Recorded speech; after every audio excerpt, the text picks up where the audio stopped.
want to go ahead and just tell us a little bit about this gathering and the process that you have undertaken to be able to participate, and maybe just a little bit about the craft itself. Cool. Okay? Yeah. So my name is Dion Kaszas. I'm a Hungarian Métis and Indigenous cultural tattoo practitioner, tattoo artist, and scholar. This is, I think, the third Indigenous or traditional Indigenous tattoo gathering that we've had here in Turtle Island, and more specifically the nation-state of Canada. And it's an important event because, the work of the revival of Indigenous tattooing has to do with, I would say that each of these marks is a mark of the resilience of our ancestors. When we mark these marks, it embolizes the reality that our ancestors survived, and now we're beginning to thrive in taking back this cultural practice. So much of the colonial project was to destroy our identities because those identities were connected to land. And so, of course, part of that colonial project was to steal the land. And so, of course, if you take those symbols off the bodies of Indigenous people that connect you to your land, remind you of who your ancestors are, your clan is, where your territory is, it's easier for you to forget who you are and therefore the territory that you come from. So when we mark these marks, it helps us to remember our relationships to our families, our communities, and then our territories, and then finally the earth and all that is. And so they're really about all of those relationships that come about. And I would say that this event and events like this help to, I would say that for a long time there was just a little tiny fire, a little tiny fire bundle that was going in the revival of this work. And events like this help to spread the flames of that revival. People wear the work. And, for me, part of my dream and my vision is so that in the future, the coming generations or the people to be, I always say, my nephew grows up in a tradition instead of reviving a tradition, right? And so it's just part of what we do. It's just part of who we are, that we have these marks that, connect us to our families, our communities, and our cultures. And so, an event like this helps to do that exponentially in the place that it is. Because, that buzz starts and people start talking about it. People start wearing it, walking around, and you see it, oh, what is that, right? And of course, all of these marks will look different than what you would get maybe with a machine at a shop. And you will start to talk, oh, what's that about? Oh, well, we did this tattoo festival or this tattoo gathering, and it was all traditional artists from across the world, and we're doing this to connect us back to who we are. And so, I would say that is one of the more powerful things about gatherings like this, is the exponential wave that will help to fuel what's happening here in this locality, in this place. Okay. And I know you had mentioned you had been doing one particular technique since 2012, so that leads me to think that you've been at this for quite a number of years. Yeah.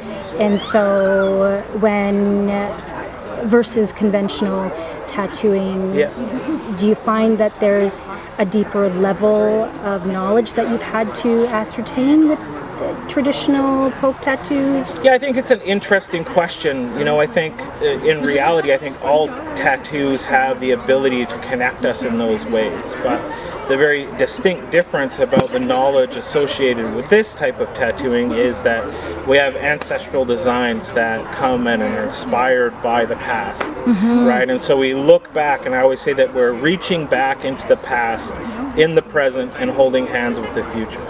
And so to do that most effectively is we have to reach back and we have to look not only what are those designs, what are those symbols, but how did our ancestors think?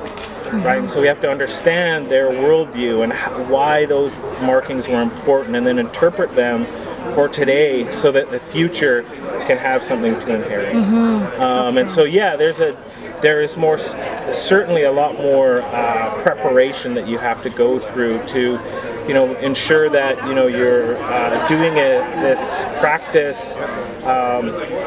I guess safely, but that's not even enough of a powerful word. You're doing it in a way that ensures that everyone who is part of that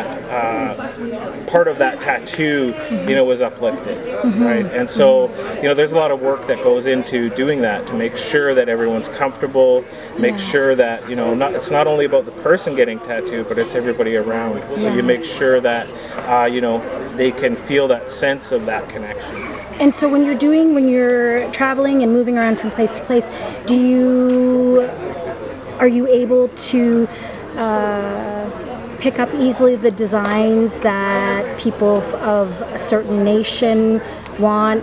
Like, and you're just kind of just go with it, whatever. Yeah. Usually, cool. You know, it's like it just depends on the individual and how that conversation goes. You know, and you know, we ask some very important questions, like, "Oh, who are you?" You know, a lot of times when we ask that, you know, you have the ability to, you know, the way the person responds can help you to understand how connected they are to that. And so maybe sometimes, you know, oh, well, maybe they're not connected enough to that pattern or that design. So then I would gift them a pattern from my own community so that it's, you know, I would feel good about gifting them that thing, right? And so they don't have to, because really when you're wearing a symbol, you have a responsibility to that symbol, right? And that responsibility is an individual responsibility, but also a communal responsibility, because that pattern comes from a certain place, certain people, you know, kept that alive, you know, either that's through basketry or through painting, whatever that is. That symbol has a life of its own that you have a responsibility to. And so, you know, when I gift stuff from my own community, you know, that responsibility is to our relationship. And so sometimes it's important to make sure that the pattern or the motif that you're gifting someone, either from their community or your own, is that they have the ability to wear it in a good way, and it's not going to be something that, you know, people are going to question. Okay, so how was the last 2 days? Have you been really busy? Are you finding a lot of interest amongst? Yeah, the last 2 days have been, you know, pretty amazing. And to be honest, the thing that's most exciting for me about this event is that when I started, I was one of the only people doing the work, right? And so for me, it's important to see this, and you know, I get emotional because that was my dream.